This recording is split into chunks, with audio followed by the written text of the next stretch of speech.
Yes. Assalamu alaikum. I am Deepa. I am in Islam from last 3 years and inshallah I will be till my death. Inshallah. But main question is it compulsory for me to marry a Muslim guy or a Hindu guy? Since it is very hard task for me in the society to marry a Muslim guy. Sister said, mashallah, she accepted Islam 3 years back and she intends being on Islam till she dies. Mashallah, as you know, die not except in the state of Islam. Verse of the Quran, mashallah. But the question is that, is it compulsory that she should marry a Muslim boy? Is it compulsory? Yes, sister. Because Quran clearly mentions in Surah Baqarah, chapter number 2, verse number 221, that marry not an unbelieving woman, marry not a mushrika, an idolatress, until she believes. A believing woman, even if she may be a bondswoman, she is much better than an unbelieving woman, even if she allows you. That means in Quran, a man has to marry a Muslim, a believing woman.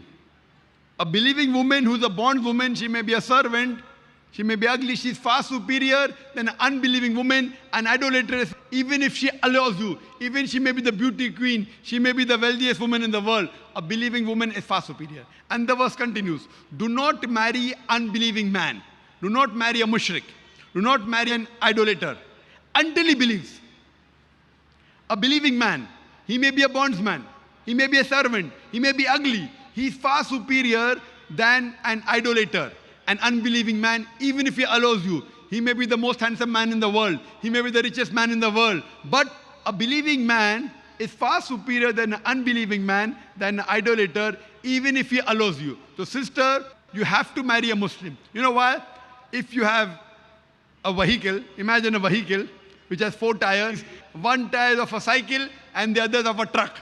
Do you think it will run? No. All the tires should be same. And if you know that Islam is the way that will get you salvation, and you have accepted Islam 3 years back, and you have promised you'll be on Islam till you die, why do you want your husband to go to hell? When we say to the spouse, we say better half. So even husband, if not better half, at least he's the worst half. But at least he's a half. So if you marry husband, if you are a good wife, don't you want your husband to go to Jannah? Don't you want your husband to go to paradise?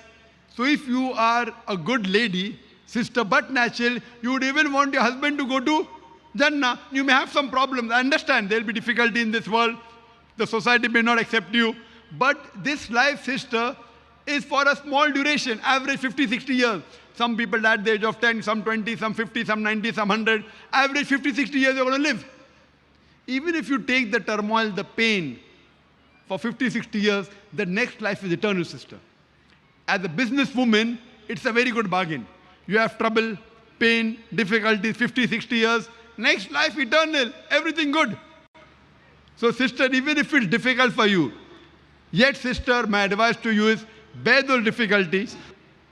Marry a Muslim boy, even if he's not good, even if he's poor, even if he's ugly, he'll be much superior than the most handsome man or the most wealthiest man if he's an idolater, if he's a non-believer.